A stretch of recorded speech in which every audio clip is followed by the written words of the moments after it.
আরফেল wire drop, এতে ব্যবহৃত insects রেপিলেন্ট master প্যাচ পোকামাকড় থেকে কাপড়কে রাখে সম্পূর্ণ সুরক্ষিত। আরফেল ওয়্যার ড্রপ, যত্নে থাকুক ভালোবাসা।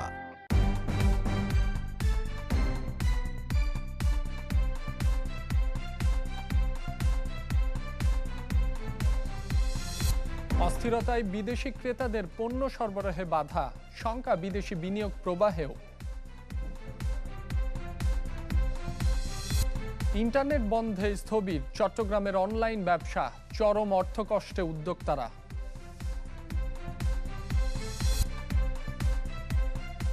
ফার্স্ট সিকিউরিটি ইসলামী ব্যাংক পিএলসি বিজনেস 24-এ স্বাগত। আপনাদের সাথে আছি মাসুম রাব্বি। ভিগো ওয়্যার গার্ড, প্রয়োজন মতো বাঁকানো যায়, অধিক চাপেও ভাঙে না। ভিগো। চলমান অস্থিরতায় ঠিকমতো সরবরাহ করা যাচ্ছে না বিদেশি ক্রেতাদের অর্ডারের পণ্য, আবার ইন্টারনেট সেবা বাধাগ্রস্ত হওয়ায় যোগাযোগও করা যাচ্ছে না এসব ক্রেতাদের সাথে। ব্যবসায়ীরা জানান, আন্তর্জাতিক বাজারে বাংলাদেশের ভাবমূর্তি ক্ষুণ্ণ হচ্ছে চরমভাবে। আর অর্থনীতিবিদরাও গুরুত্ব দিলেন গণতান্ত্রিক পরিবেশের ওপর। রাকিব আল জাবেদের রিপোর্টে বিস্তারিত। উদ্যোক্তা হওয়ার স্বপ্ন ছিল শৈশবেই, তাই নানা ঝুঁকি জানা সত্ত্বেও শুরু করেন তৈরি পোশাকের ব্যবসা। 2.5 দশকের এ যাত্রায় আসিফ ইব্রাহিমকে পোহাতে হয়েছে নানা ঝুঁকি। তবে এবারের ঘটনায় শঙ্কিত তিনি। ইন্টারনেট সেবা বাধাগ্রস্ত হয় বিদেশি ক্রেতাদের সাথে বিঘ্নিত হচ্ছে যোগাযোগ, হারাতে হচ্ছে বেশ কিছু ক্রয়াদেশও। খাত একটু সংকটের ভেতরেই আছে। অবাধ ইন্টারনেট কানেক্টিভিটি আমাদের আগে যেভাবে ছিল সেটা লাগবে, সেটা হোক। তা না হলে কিন্তু আমাদের জন্য অশনি সংকেত বয়ে আনতে পারে। ইন্টারনেট সেবা চালু নিয়ে প্রধানমন্ত্রীর কার্যালয় সহ বিভিন্ন দফতরে ধর্ণা দিয়েও ব্যবসায়ীরা পাচ্ছেন না কাঙ্ক্ষিত প্রতিকার। অন্যদিকে কারফিউর কারণে বাধাগ্রস্ত অভ্যন্তরীণ যোগাযোগ, ব্যাহত হচ্ছে পণ্য পরিবহন, বন্দরে লেগে আছে জট। এমন অবস্থায় শ্রমিকদের বেতন ভাতা, ব্যাংক ঋণ নিয়ে বিপাকে পড়েছেন ব্যবসায়ীরা। সংকট নিরসনে সরকারের নীতি সহায়তার দাবি জানালেন এই ব্যবসায়ী নেতা। আন্তর্জাতিক ক্রেতাদের আস্থা ফেরাতে নিশ্চিত করতে হবে সুষ্ঠু ব্যবসায়িক পরিবেশ। সম্পূর্ণ কমিউনিকেশন বিচ্ছিন্ন থাকার কারণে যে অর্ডারগুলি আমরা এই সময় আমরা পিক করার, সেইগুলি কিন্তু আমরা পাইনি। পরিস্থিতির কারণে বাইরেরা বলছে ওয়েট এন্ড সি, তারা পরিস্থিতি অবজার্ভ করতেছে। আমরা তাদেরকে নানাভাবে আশ্বস্ত করার চেষ্টা করছি, কিন্তু তারা সে আশ্বস্ত হচ্ছে না। বাংলাদেশের এই টোটাল পরিস্থিতি নিয়ে বহির্বিশ্বে যে ধরনের নেতিবাচক প্রপাগান্ডা হয়েছে, এইটা আমাদের ইমেজকে অনেকটাই ক্ষুণ্ণ করেছে। অর্থনীতিবিদরা বলছেন, চলমান অস্থিরতায় মানবাধিকার ইস্যু তুলে দেন দরবার করতে পারে পশ্চিমা দেশের ক্রেতারা, যেখানে হুমকিতে পড়তে পারে বাংলাদেশের রপ্তানি আয়। শঙ্কা বিদেশি বিনিয়োগ প্রবাহেও। লেবার ইস্যু আসবে, হিউম্যান রাইট ইস্যু আসবে, ডেমোক্রেটিক প্রসেসটা নিয়ে ইস্যু আসবে। এই অবস্থা থেকে কিভাবে আমরা বের হবো এই মুহূর্তে আমার কাছে জানা নাই। হিউম্যান রাইট ইস্যুতেও এখনকার যে ঘটনাটা হয়ে গেল, এরপরে কিন্তু এই ইস্যুটা অফ দ্য টেবল হওয়াটার সম্ভাবনাটা অনেক কম। কাজেই আমরা দুদিক থেকেই আমরা খুব একটা নাজুক অবস্থায় আছি, বিশেষ করে যারা রপ্তানি বাণিজ্যের সাথে জড়িত। বিজিএমইএর হিসাব বলছে, গেল কয়েকদিনে কেবল তৈরি পোশাক খাতে ক্ষতি ছাড়িয়েছে 2000 কোটি টাকারও বেশি। রাকিব আল জাবেদ, চ্যানেল 24, ঢাকা। দর্শক, ব্যবসার পরিবেশ নিয়ে কথা বলতে আমাদের সাথে যুক্ত হচ্ছেন CPD senior research fellow Toufiqul Islam Khan. জনাব তৌফিকুল ইসলাম খান, আপনাকে স্বাগত বিজনেস 24-এ। চলমান অস্থিরতায় বিদেশি ক্রেতাদের অর্ডারকৃত পণ্য সরবরাহ করা সম্ভব হয়নি, এতে বিপাকে পড়েছেন ব্যবসায়ীরা। এই পরিস্থিতিতে বর্তমানে কি করা প্রয়োজন? দেখেন, পুরো পরিস্থিতিতে তিনটি সংকট আছে। একটা হলো যে আমাদের যেই অর্ডার গুলো যাবার কথা ছিল এই সময়, সেটা যেতে পারে নাই। দ্বিতীয় হলো যে এটার ভিতরে যেহেতু ইন্টারনেট সেবা বন্ধ ছিল বা এখনো খুবই ডিসরাপ্টেড ভাবে আছে, যেই অর্ডার গুলো প্লেস হয়েছিল বা করার কথা ছিল সেইটা কিন্তু আসলে আমরা নিতে পারি না, যেটা ব্যবসায়ীরা বললেন। ফলে সেইগুলো আমাদের যারা কম্পিটিটর আছে তারা পিক করবেন। ফলে এটা মধ্যমেয়াদে আমাদের যেই অর্ডার পাওয়ার সেই সংখ্যাটাও আছে।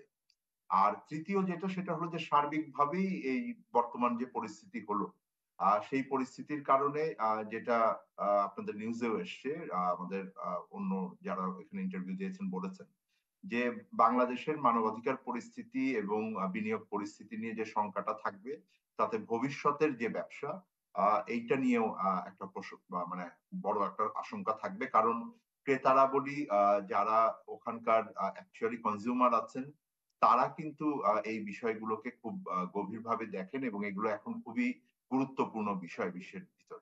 এবং আমরা আগেও দেখেছি যে রানা প্লাজার সময়ে বা অন্যান্য সময়ে আমরা যেই চ্যালেঞ্জ গুলো আমাদের ছিল সেই সময়ও কিন্তু একই ধরনের আমরা চাপের ভিতরে ছিলাম এবং সেখান থেকে আমরা বের হতে পেরেছিলাম কারণ আমরা ওই পরিস্থিতির উন্নতি করেছিলাম।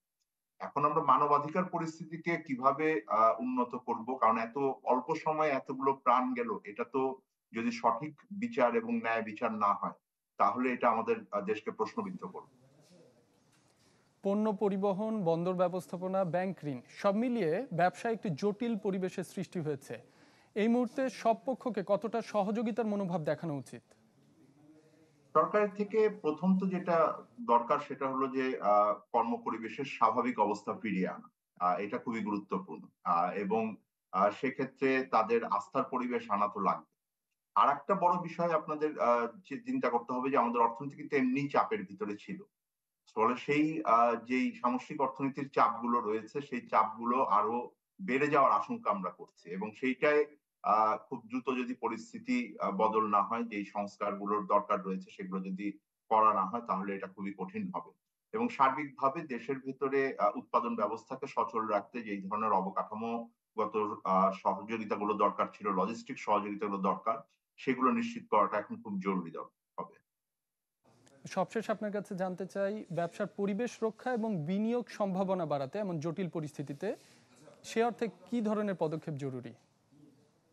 দেখেন, বিনিয়োগ পরিস্থিতির আমরা যদি এই সংকটের আগেও দেখি তাহলেও কিন্তু বিনিয়োগ পরিস্থিতি খুব ভালো অবস্থায় ছিল না। আমরা তখন দেখেছি আমাদের যে বিজনেস কনফিডেন্সের যে বিভিন্ন সূচকগুলো এসছে বা যে তথ্যপাত্রগুলো এসছে এটা নিম্নমুখী ছিল। আমাদের যে বিশেষত বিদেশি বিনিয়োগের গতি তো নিম্নমুখী। আমাদের যে ব্যক্তি খাতের বিনিয়োগ আছে সেটাও স্ট্যাগনেন্ট ছিল। এখন নতুন করে সংকট তো এটাকে আরো বাড়াবে। যেইটা এখানে তো তিনটি বিষয় সবসময় গুরুত্বপূর্ণ হয়। একটা হলো যে আমার দেশের ভেতরের যে অবকাঠামো গুলো দরকার আছে, যেই সাপোর্ট গুলো দরকার আছে বিনিয়োগ পরিবেশে, সেটা নিশ্চিত করা।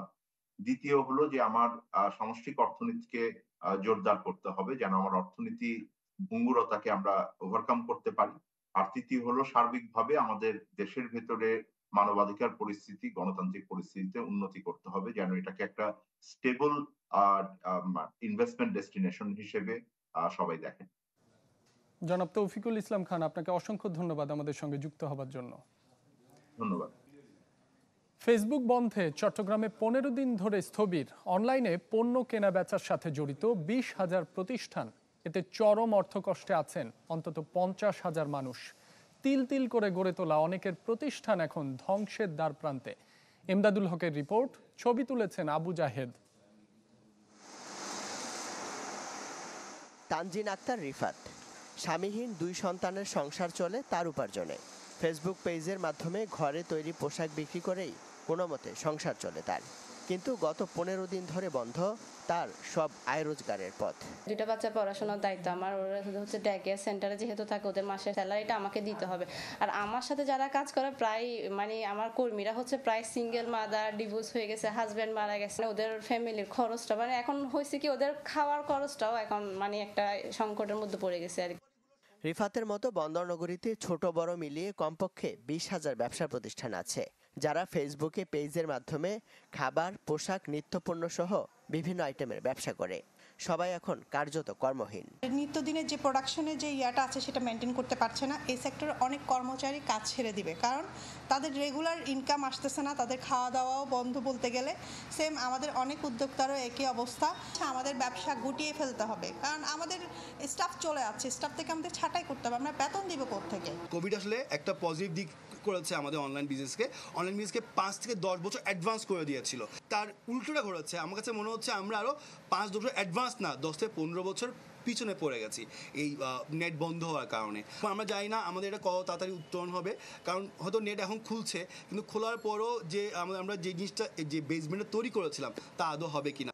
শুধু উদ্যোক্তারাই নন, পথে বসার দশা অনলাইন ডেলিভারি সার্ভিসের সাথে জড়িত অন্তত 150 প্রতিষ্ঠান যারা ফেসবুক পেজের মাধ্যমে অনলাইন উদ্যোক্তাদের পণ্য পৌঁছে দেন ক্রেতার কাছে। তারাও রয়েছে সীমাহীন অর্থকষ্টে। আমার টিম মেম্বার প্রায় 25 জন, ওরা বলতেছে ভাইয়া আমাকে কিছু অর্ডার ম্যানেজ করে দেন, কিছু ইনকাম হলে আমি অন্ততপক্ষে যে 2 বেলা ভাতগুলো আমি কি করতে পারবো, ম্যানেজ করতে পারবো। 12 থেকে 15 দিন ধরে আমাদের মানে ডেলিভারি ডাউন, ঠিক আছে, ধার করলো 1 সপ্তাহ 2 সপ্তাহ, এইটা তো স্বাভাবিক হতে কম হলো আরও 1 মাস সময় লাগবে। সবারই অবস্থা খারাপ, কে কাকে ধার দিবে। তথ্য বলছে চট্টগ্রামে ই কমার্স খাতে উৎপাদক থেকে ভোক্তা পর্যন্ত 4 থেকে 5 ধাপে জড়িত লক্ষাধিক মানুষ, যাদের মধ্যে অন্তত 50,000 মানুষের একমাত্র অবলম্বন এই ই কমার্স। ইমদাদুল হক, চ্যানেল 24, চট্টগ্রাম।